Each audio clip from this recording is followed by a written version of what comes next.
Hello everyone and welcome back to our channel. Today we are going to tackle two words that always confuse English learners. Can and could. Don't worry, they are much simpler than they seem. All you need is to give a little attention. So let's dive in. Welcome to Grammar Point. This is Namita Kashyap. Let's learn together. तो आइए सबसे पहले हम जानते हैं can के बारे में। कैन का मतलब होता है कर सकता हूँ या कर सकती हूँ। इसका प्रयोग हम तब करते हैं जब हम अपनी किसी एबिलिटी या स्किल के बारे में बता रहे होते हैं, यानी अपनी योग्यता या कौशल के बारे में जब बताते हैं। और नोट करने लायक बात यह है कि इसका प्रयोग जो है हमेशा प्रेजेंट टेंस में किया जाता है, यानी कि प्रेजेंट में, वर्तमान में जब हम सकता हूं या सकती हूं का इस्तेमाल करेंगे तो उसके लिए इंग्लिश में सब्जेक्ट के बाद लगाएंगे कैन। चलिए आइए देख लेते हैं कैन के कुछ एग्जाम्पल्स। नंबर 1, मैं इंग्लिश बोल सकता हूं। बोल सकता हूं यानी ये मेरी योग्यता है। I can speak English. Next is वह स्वादिष्ट खाना बना सकती है, यानी she can cook delicious food, यानी खाना बनाना उसका एक कौशल है, एक स्किल है, इसलिए हमने कैन का इस्तेमाल किया है। नेक्स्ट इज वे बहुत तेज दौड़ सकते हैं। They can run very fast, यानी ये उनकी शारीरिक क्षमता है, उनकी फिजिकल एबिलिटी है, इसलिए हमने यहाँ पे कैन का इस्तेमाल किया है। कैन का इस्तेमाल हम परमिशन यानी कुछ अनुमति के लिए भी करते हैं, लेकिन ये थोड़ा इनफॉर्मल होता है, यानी दोस्तों और परिवार के साथ ही इस्तेमाल होता है। जैसे कि नेक्स्ट एग्जाम्पल है, क्या मैं तुम्हारा फ़ोन इस्तेमाल कर सकता हूँ। यहाँ ये चीज़ आप अपने दोस्त से या भाई बहन से पूछ रहे हैं, can I use your phone, इसलिए हमने यहाँ पर कैन का इस्तेमाल किया है। आइए इसके बाद हम कैन के कुछ और एग्जाम्पल्स, कुछ और वाक्य देख सकते हैं जिनका इस्तेमाल आप अपनी डेली लाइफ में कर सकते हैं। नंबर 1, मैं तैर सकता हूँ, यानी I can swim. Next is तुम मेरी मदद कर सकते हो, you can help me. Number 3, क्या आप ये दरवाज़ा खोल सकते हैं, can you open this door. Next is वह अच्छी तरह से गाना गा सकती है, she can sing very well. Next is वे बहुत तेज दौड़ सकते हैं, they can run very fast. Next is मैं तुमसे बाद में बात कर सकता हूँ, I can talk to you later. Later यानी बाद में।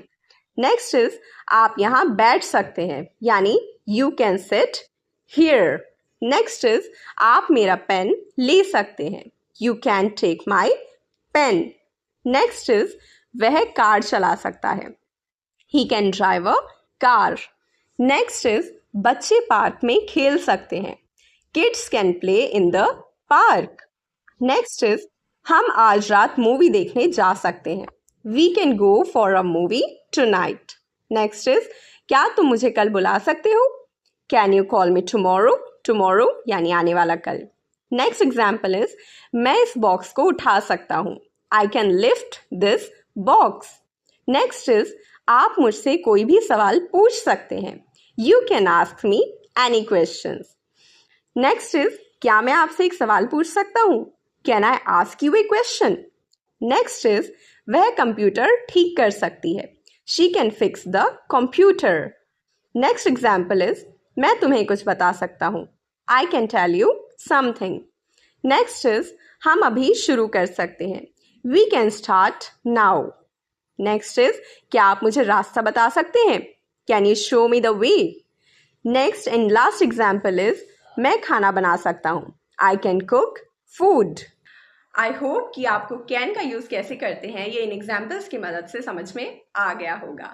अब बात करते हैं कुड के बारे में। जो कुड है वो कैन का ही पास्ट टेंस है, यानी उसका भूतकाल का रूप है। जब भी कर सकता था या कर सकती थी के विषय में हम बात करते हैं तो हम कैन की जगह पर कुड का इस्तेमाल करते हैं, यानी कैन का इस्तेमाल होता है सकता हूँ, सकती हैं के साथ, और कुड का इस्तेमाल होता है सकता था, सकती थी के साथ में। कुड का एक और मजेदार इस्तेमाल है कि जब आप किसी बड़े से, किसी अनजान व्यक्ति से कुछ मांग रहे होते हैं या कुछ बहुत पोलाइटनेस से आपको कहना होता है तो कैन की जगह हम कुड का इस्तेमाल करते हैं। ये ज्यादा पोलाइट होता है कैन की अपेक्षा। तो आइए अब देख लेते हैं कुड के ही कुछ एग्जाम्पल्स। नंबर 1, जब मैं बच्चा था मैं पेड़ पर चढ़ सकता था। ये मेरी पास्ट एबिलिटी है जो अब शायद नहीं है, यानी when I was a kid I could climb trees. Next is वह कल पार्टी में नहीं आ सकी, यानी ये पास्ट एबिलिटी है। इसके लिए भी हम कुड का इस्तेमाल करेंगे, यानी she could not attend the party yesterday. Next is क्या आप कृपया इसमें मेरी मदद कर सकते हैं? Could you please help me with this? यह बहुत ही रेस्पेक्टफुल तरीका है, इसलिए हमने यहाँ कुड का इस्तेमाल किया है। नेक्स्ट इज क्या मैं आपकी कलम ले सकता हूँ? Could I borrow your pen? यह can I borrow your pen से ज़्यादा पोलाइट है। नेक्स्ट इज बाद में बारिश हो सकती है। यहाँ हम कोई संभावना जता रहे हैं, इसलिए यहाँ पर हम कुड का इस्तेमाल करेंगे, यानी कि इट कुड रेन लेटर। चलिए आइए कुड के कुछ और सेंटेंसेस भी हम देख सकते हैं जो डेली लाइफ में आपके बहुत काम आएंगे। नंबर 1, क्या आप कृपया धीरे बोल सकते थे? Could you please speak a little slower? Next is मैं जब छोटा था तब बहुत तेज दौड़ सकता था। When I was young, I could run very fast. Number 3, क्या तुम मुझे वह किताब दे सकते थे? Could you pass me that book? Number 4, वह तब तैर नहीं सकती थी। She could not swim back then. Next is क्या मैं आपसे एक सवाल पूछ सकता हूँ? विनम्रता से पूछा जा रहा है, इसलिए ये भी could का ही एग्जाम्पल है, यानी could I ask you a question? Next is तुम अपने दोस्तों के साथ खेल सकते थे। You could play with your friends. Next is वह कल पार्टी में नहीं आ सकती थी। She could not come to the party yesterday. Next is क्या आप मुझे रास्ता बता सकते थे? Could you show me the way? Next is यह सच हो सकता था। It could be true. Next is क्या आप खिड़की बंद कर सकते थे? Could you close the window? Next is हम उससे मिल सकते थे। We could meet him. Number 12, वह कल आ सकती थी। She could come yesterday. Next is क्या मैं अंदर आ सकता था? Could I come in? Next is वह मुझसे बात कर सकता था लेकिन उसने नहीं की। He could talk to me but he didn't. Next is क्या आप मुझे एक गिलास पानी दे सकते थे? Could you give me a glass of water? Next is वे बेहतर कर सकते थे। They could do better. Next is यह एक अच्छा विचार हो सकता था। It could be a good idea. Next is मैं अपने काम पर ध्यान नहीं दे सका। I could not focus on my work. Next is आप उसे बुला सकते थे। You could call her. Next is मैं उस समय कुछ नहीं कर सकता था। आई could not do anything at that time. तो गाइस ये था कैन और कुड का बहुत आसान सा इस्तेमाल, जो कि आप अब करना आसानी से सीख गए होंगे।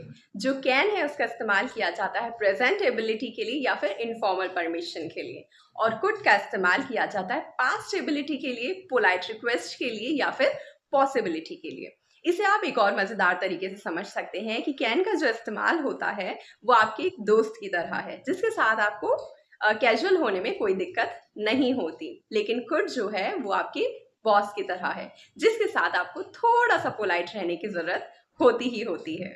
I hope the difference between can and could is now crystal clear to you. If you have any questions, feel free to drop them in the comments below. In our next video, we will talk about some more interesting grammar topics. Until then, keep practicing and improving your English. See you in the next video. Take care.